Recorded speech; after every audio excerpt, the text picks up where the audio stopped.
Hello, respected brothers and sisters. This is Brother Multipurpose once again in another lecture.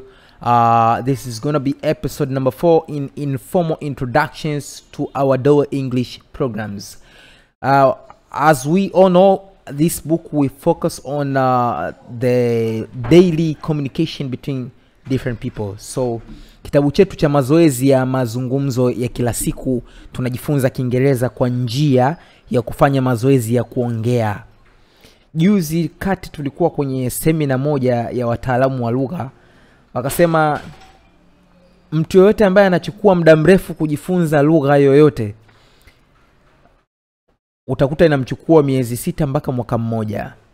Ukiona mtu anachukua miaka na miaka kujifunza lugha, ujue huyo ni hafanyi mazoezi mengi ya kuongea. So hii ni siri ninakupa kwa yeyote ambaye anataka kufanikiwa katika kuzungumza lugha yoyote unayojifunza. Basi hakikisha riski namba 1 ambayo unaichukua ni kufanya mazoezi ya kuzungumza. So make sure you make practice of speaking. Kama hii series ya mazungumzo, unaweza ukachukua wewe ukawa na mkeo, mumeo, rafiki yako wa karibu, ndugu, jamaa, watoto wako, mkawa mnasoma hii. Yeye ana act jina moja na wewe jina jingine, alafu mnafanya mazoezi ya kuongea. Lakini pia nilifundisha huko nyuma trick za namna za kufanya mazoezi mengi ya kuimprove kwenye kusoma, kuongea, kuandika na kusikiliza. Skill namba 1 unatakiwa nayo ni skill ya kusikiliza. Kwa hiyo kuwa makini kwenye kusikiliza, alafu fanya mazoezi ya kuzungumza, alafu fanya mazoezi ya kuandika yale ambayo umeyasoma na unayasikiliza, na utajikuta kwamba skill zote 4 za lugha uko vizuri katika hizo. Yani listening, speaking, writing and skills 4, yani listening, reading, writing and speaking. Hizo skills 4. So today we're going to focus on the informal introductions. Kutambulishana wewe na washikaji zako, yani marafiki. So washikaji au marafiki ndio watu ambao wanatupa kampani kila siku na huwa tunazungumza nao mara kwa mara. So tulia sana katika hili somo, utakuja kufaidika sana kwa yale ambayo tunayafundisha leo. So hapa tunamkutana na Jim na tunakutana na Charles. Jim na kuna Mary pia. Jim anasema who's the tall woman next to Barbara? Wanaulizana hapo baina ya washikaji. Who's the tall woman next to Barbara? Charles akasema that's her friend Mary. Yani pembeni, yani huyo ni nani mwanamke mrefu aliyokuwa pembeni ya Barbara? Navyokuwa ninavyoelezea hii, kuwa makini katika hizi pinpoints ili mradi baadaye nikija kuzielezea usiwe umechanganya. So who is, ni nani huyo? Who's the tall woman? Yule ni nani? Who is the tall woman next to Barbara? Mwanamke mrefu aliyokaa pembeni au mbele ya Barbara. That's her friend Mary, Charles anasema. Didn't you meet her at Steve's party? Yule ni rafiki yake, yeye anaitwa Mary. Haujakutana naye wewe kule katika party ya Steve? No, I wasn't at Steve's party. Anasema hapana, mimi sikuwepo katika sherehe ya Steve.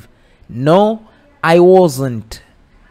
Mimi sikuwepo at Steve's party, katika sherehe ya Steve. Oh, then let me introduce you to her now. Ngoja nikutambulishe yeye sasa hivi. So anasema so let me introduce you to her now. So ngoja nikutambulishe wewe kwake yeye sasa hivi. Mary, this is my friend Jim. Ngoja mimi nikutambulishe kwake, nimtambulishe let me introduce you, nikutambulishe wewe kwake yeye sasa hivi. Akamuita Mary, this is my friend Jim. Mary, huyu rafiki yangu bwana Jim. Hi Jim, nice to meet you. Habari Jim, nimefurahi kukutana na wewe. Kwa hiyo akasema hapo you two, would you like a drink? Mimi pia nimefurahi kukutana na wewe. Ungependa tunywe pamoja au tupate kinywaji pamoja? Sure, let's go to get one. Bila shaka, hamna tabu, twende tukapate kinywaji pamoja. Kwa hiyo wakawa wanakwenda kupata kinywaji. So that's all, namna ambavyo walivyotambulishana hapo marafiki, nadhani utakuwa umefanyaje, utakuwa umeona. So let's dig in, tuzame kidogo kuangalia hapa baadhi ya mambo muhimu yanayohusiana na nini, na lugha. So ukiangalia hapo okay, kwapi? Haya, ukiangalia hapa katika part yetu ambayo tulikuwa tuna focus katika language notes. So hapo tumekutana na neno whose. Whose is the contracted form of who is, yani ni kifupisho cha who is, sawa, ambayo inatamkwa kwamba kama whose, kama unavyotamka whose basi na yenyewe ndio unatamka hivyo, sawa. Kwa wale ambao wanachukua program kule kwenye WhatsApp, unaweza ukaniomba hii document ili uweze kupitia vizuri hii misamiati, okay? Kwa hiyo whose ni moja ya msamiati muhimu. Lakini pia didn't you meet her? Didn't you meet her? Didn't you meet her? Hapo didn't you meet her, he noticed that this is a negative question. Charles thought that Jim had met Mary before. Kwani ukuonana naye? Hili ni swali ambalo linakwenda kinyume. Maana yake nini? Charles alihisi kwamba huyu alishawahi kuonana na yule kabla ya hapo. Alafu I wasn't at Steve's party. Notice that kipengele hichi au neno hili linaashiria kwamba au linaweka emphasize, kusisitiza kwamba here is on at. Although preposition normally have weak stress, in this case at means there. I wasn't at Steve's party. Yani at ya hapa hakusudi kwamba